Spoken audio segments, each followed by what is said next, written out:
сонсог хүлээсэн 100 цаг ирлээ. Гэтэл чи одоо хүртэл жингээ яаж хасах вэ гэсэн бодолтойгоо байсаар л байна уу? Өдөржингөө дахиад нийт сэж мах брокколигоор хооллоод байхад хүртэл жинчин доошоогоо буухгүй л байна уу? Эсвэл хит их калорийн зураг гаргаад байхад хүртэл жингийн зүйчин 100-200 граммаас доош хэтрэхгүй л байна уу? Тэгвэл би чамд нэг зүйл хэлье. Чи хоолны маш том нууцад хурдтагдаа яваад байна. За маш амархан жишээ авъя л да. Жишээ нь чи өдрийн хоолндоо 100 г чансан төмөс идэхээр бэлдээ гэж бодъё. Харин чи юу гэж бодож байна? Тэр нь 100 г нүүрс ус агуулгадаж байна гэж бодож байна уу? Гэтэл чансан төмөс чинь яг үнэндээ түүхийгээрээ 70 г байсан бол яах вэ?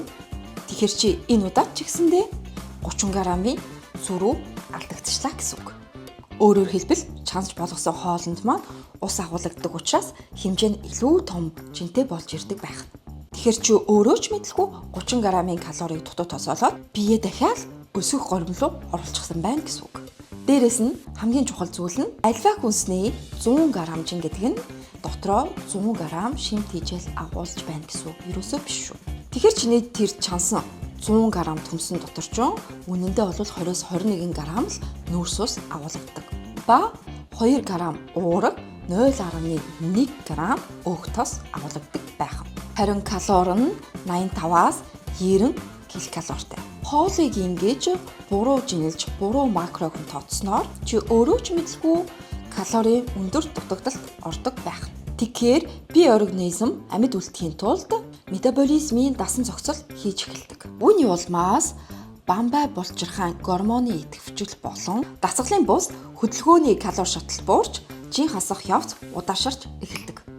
Өнөөдөр би чамд фитнесийн ертөнцид тэр бүр хилдэггүй чиний бодис солилцоог 180 г-аас эргүүлэх спорт машины макро хуваар болон би өөрийнхөө биедээр туршиж үзсэн өдөрт авдаг 1200 калориас өнөөдрийн авдаг 2500 ккал хүртэл өсгсөн эрүүл чирэг эрч хүчтэй байгаа биеийн нууц тактикийг та нартай задлахаар бэлтлээ.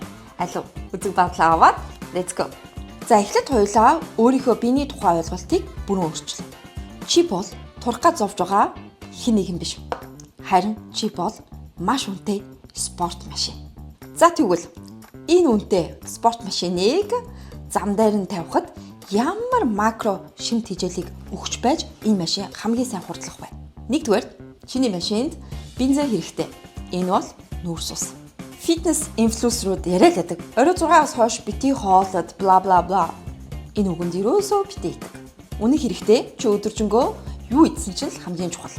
Гэхдээ спорт машины тактик нь нүүрс усыг бэлтгэлийн өмнө буюу дараа авах нь маш чухал байдаг. Машинаа уралдуулахаас өмнө бид банкыг дүүргэж бензин хийдэг шиг дасгалын өмнө идсэн нүүрс ус чамд бэлтгэлээ маш хүчтэй хийх эрч хүчийг өгдөг. Ингээд 1 г нүүрс усад 4 ккал агуулгадаг. За жишээ нь хүмүүс жимсийг зүгээр л ус, витамин гэж бодоод орой зүрхт үзэнгээ нэг том аяг ус ууцсан юм уу бүзэлцэг нь идчихсэн байдаг. Жимснүүд маань бол байгалийн маш цэвэр нүүрс ус бөгөөд маш сайн бензин. Чи 100 г бүзэлцэг нь идэхэд ердөө 7 г нүүрс ус авах бол яг адилхан жинтэй банана идэхэд 23 г нүүрс авдаг байх жишээтэй. За бид нар нөгөө үнэтэй машина гараашнда орой унтахын өмнө хийлээ. За тэгээ дахиад бензин игээд дүүргээд орхилоо гэж бодъё л доо. Тэгвэл тэр маань яах вэ? Шатах уу? Шатахгүй. Түүнийг хадгалах горимлууга оруулцдаг. Тэгэхээр миний өгөх зөвлөгөө бол унтахаасаа 3-аас 4 цагийн өмнө нүүрс усыг бүр зогсоох хэрэгтэй. Хэрвээ өөх гидсэндээ хуримтлуулмааргүй байвал миний зөвлөгөөг заавал дагаарай. Энэ бол алтан дөөр. Харин хэдүүлээ уургийг чиний булчингийн сэлбэг хэрэгсэл гэж зүйрлэе. Бид хүчтэй дасгал хийх бүрд булчинд маш жижигхэн хэмжээний микро урагдлууд явагддаг. Энэ нь тийм айхаар муу зүйл ердөөсөө биш. Харин ч чиний булчин өсөж томорч байгаа процессын эхлэл юм. Гэхдээ энд нэг асуудал байна. Хэрвээ эвдэрсэн эд ангийг солих сэлбэг хэрэгсэл байхгүй бол машин өөрөө засагдахгүй шүү дээ. Яг үүнтэй адил таны эзэн уураг хоол боловсруулах үед задарч амин хүчрэл болж хуурдаг. Тэр амин хүчлүүд нь яг засварын баг шиг булчин дээр очиж дасгалын үед урагдсан өнөөх жижигхэн урагдлуудыг нөхөн засдаг юм. Тийм учраас булчингууд маань өмнөхөөс илүү хүчтэй болж сэргээгддэг. Тиймээс уураг бол таны булчиг байнга сэргээж засварлаж байдаг маш хэрэгцээтэй сэлбэг хэрэгсэл юм. Тэгэхээр би чамд уургаа өдөрт 25-аас 40 граммаар багаар хоол болгондоо аваарай гэж зөвлөнө. Тэгэхээр өдрийн нийт авах уургийн хэмжээ маш чухал. Хоёрдугаарт өдөртөө зөв хуваарлах нь маш чухал юм шүү. Гуравдугаарт чиний моторын тус буюу өөх тус. Үүнийг чи өглөө болгон өдрийн хоолндоо идэх нь маш ашигтай байдаг. Чамайг өдөржин цатгалан байлгахын зэрэгцээ эмэгтэйчүүд бидний гормоны тэнцвэрийг хадгалахад маш тустай байдаг. Гэхдээ үүнд ганцхан дүрэн бий. Бэлтгэлийн өмнө болон дараа тостой хоол идэж болохгүй. Учир нь өөх тос нь хоолны шингэцийг удаашруулдаг учраас бэлтгэлийн үед шаардлагатай байгаа бидний шатхууны хурдыг сааруулчихдаг юм шүү. За макронуудыг ойлгочлоо. Тэгээ чи ийм гоё спорт машин маш бага бензинээр явдаг хэрнээ яагаад үүнээс илүү хурдтайгаар явж чадахгүй байгаа юм бэ? Чи магадгүй 1000-аас 1500 калори л өдөрт иддэг байхаа тийм үү? Учир нь урт хугацаанд өсөглөө явж хэд олон дэглэмийг дараалан барьснаар чиний бие үүнийг өсөглөн дахиад ирлээ гэж хүлээж авдаг байх. Ингээд чиний бие өөрийгөө үхлээс хамгаалахын тулд метаболизм буюу калори шатаах хурдаа бүр газар доор ортол нь удаашрал болчдөг. Тэгэхээр чи өдөрт 1000-аас 1200 калори, магадгүй 1500 калори иддэг байлаа гэж бодоход чиний бие ердөө энэ хэмжээний калорид би хөдөлж шатхуунаа зарцуулнаа гэсэн эдийн засгийн төлөвлөгөөд нөөцөнд орчихдаг байх. Тэгээд дээрэс нь ийм бага калори өдөрт авдаг хэрнээ дахиад дахиад доошо гэж үзэх юм бол чиний бие чинь жингээ хасч өөхө хасах биш бие өвчлүүлж эхэлдэг. За үүний зас их нэг арга бол урвуу дэглэм байдаг. Энэ нь чиний удаашрсан метаболизмыг буцаад сэргээхийн тулд өдөр тутмын калорийн хэрэглээгээ шат дараатайгаар багаар нэмэгдүүлэх тактик. Би өөрөө яг энэ аргаар өдөрт 1200 ккал авдагаас өнөөдөр 2500 ккал хүртэл өсгөж чадсан. Хамгийн гол нь би жин нэмээгүй харин ч бие маань урт урдынхаасаа илүү эрч хүчтэй байгаа. За одоо магадгүй дэвтэр үзгээ эсвэл утасныхаа нот дээр яг үнийг тэмдэглээд аваарай. Нэгдүгээр алхам өөрийнхөө жим барих үндсэн калорийг калькулятораараа гаргаад ав.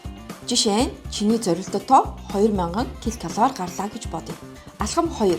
Чи өдөр тутам юу идэж байгаагаа 3 хоног яг тэмдэглээд калорийг нь тооцоод үзээрэй. Хэрвээ чиний авдаг калори яг над шиг адилхан 1200 ккал байгаа бол шууд 2000 руу өсөрч болохгүй. Энэ чиний ходоод гэдсэнд тийм ч татаа зүйл биш. Алхам 3. Тэгвэл өдөр тутмынхаа хоолн дээр 100-аас 200 ккал нэмж идэнэ гэсэн үг. Өөрөөр хэлбэл чи 1200 ккал авдаг байсан бол 100 эсвэл 200 ккал нэмээд өдөрт 1300-аас 1400 ккал аваарай. Калори нэмэх хэлбэр арга. Хоолынхоо хэмжээг хэтэрхий ихсгэж ходоод гэдсээ зовоохгүй тул калори ихтэй эрүүл хүнс сонгоорой. Жишээ нь хоолндоо 1-2 халбах оливын тос нэмэх. Эсвэл өдөрт 1 удаа атга самар идэх. Өөх тос маань 1 грамдаа 9 калори агуулдаг учраас маш хурдан калорийг нэмж болдог. Алхам 4. 1-7 хоногийн дараа жингээр үзээрэй. Хэрвээ жинчин нэмэгдээгүй байвал бие чинь үүнд бэлэн байна гэсэн үг. Тэгээд дараагийн 7 хоногт ахиад 100 юм уу 200 ккал нэмнэ. Энэ үед жинчин 200-аас 300 г нэмэгдсэн байвал үүнд ерөөсөө сандрах хэрэггүй. Тэр бол өөх биш хотоодомчин байгаа хоолны жим болон биеинд хуримтлагдсан ус. За энэ шатан дээрээ дахиад 1-7 хоног бариад тэрний дараагийн 7 хоног дахиад 100-аас 200 нэмж шат дараатайгаар багаар 7 хоногоор ингэж явах ёстой шүү. Заа юу. Ингэж чи калори багаар нэмж явах тусам биед чинь маш их эрчүүч амтагдах болно. Энэ энергийг бүгдээрээ дасгал хөдөлгөөн алхалтандаа зарцуулж булчингаа чангалж гуайлыг биетэй болоход ашиглах хэрэгтэй.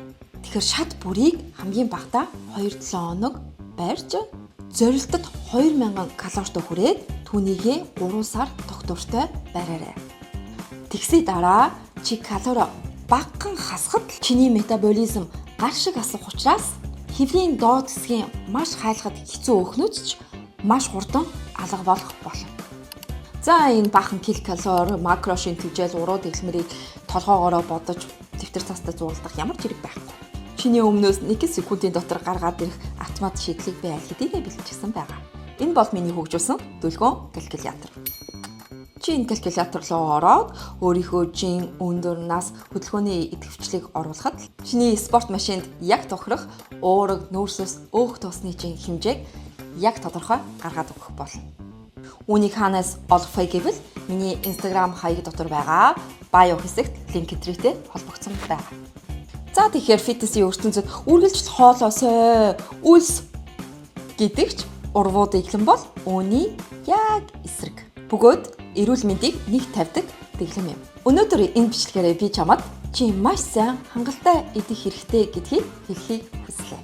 Хэрвээ чиний эргэн тойронд үргэлж турахыг хүсдэг, тэгсээр ямар ч ахиц гардаггүй, яхаа мэдэхгүй хэн нэгэн байгаа бол энэ бичлэгийг заавал шеэрлээрэй. Тэгэхээр бүсгүйчүүдээ өөрсдийнхөө энэ гоё тансаг машиныг сайн моторын тос сайн мотор мөн сайн шатхуунаар цэнэглэж илүү хурдан амжилттай эрч хүчтэй урагшлахад нь туслаарай. За ингээд дараагийн видеогоор уулзцгаая. Бизүү.